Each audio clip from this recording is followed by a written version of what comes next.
এটা আমার ছোট ভাগ্নির বাড়ির অ্যাকোরিয়ামটা, কিন্তু দেখো কত যে মাছ। তোমাকে আমরা হলদিয়ারটাও দেখিয়েছিলাম, এইটা দেখো। হোম ট্যুর একটা পরে তোমাদের দেব। এই যে সমস্ত গুছানোর আসল লোক হচ্ছে এই যে দাদা। তো সত্যি মানে দেখে মনে হবে না যে এটা কোনো মেয়েরা সাজায়নি আর কি। দেখো ও তো পুরো প্রিন্সেসের মতো থাকে। আর ও এখন ভাবছে ওর প্রশংসা করা হচ্ছে না বলে চুপ করে বসে রয়েছে।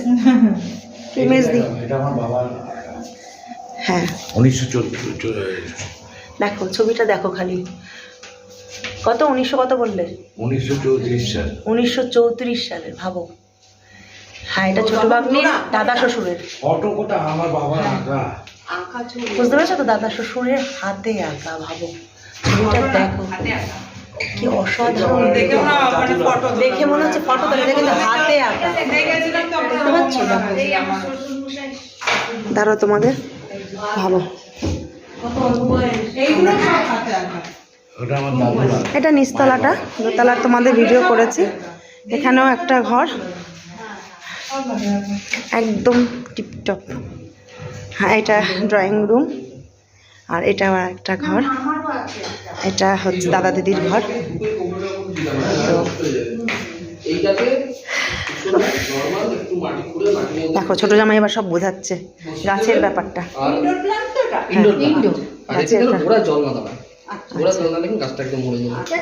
সূর্যের আলো যেন না পায়, সূর্যের আলো না পেলে হালকা পেলে হালকা সূর্যের আলো, মানে আমরা তাকে ওইখানে রেখেছি। আমার মায়ের বাবার আঁকা। ওরে বাবা দেখো কবে কার এটাও তাই। দেখো এগুলো কিন্তু সব মানে এই দাদার মায়ের বাবার আঁকা, বুঝতে পারছো তো? দাদু মানে ভাবো ভাবো একবার, এটা হাতে আঁকা, একটু রিফ্লেক্ট করছে বলে তাই দেখো, ভাবতে পারছো? এটা 1914, এটা 1914 ভাবো তোমাদেরকে। আর এই যে গোপালরা ঘুমু ঘুমু করছে।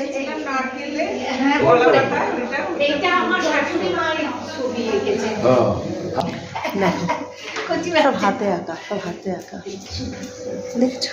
এটা উপরটা পরে আরো একদিন দেবো হোম ট্যুরটা। চলো এখনের জন্য টাটা।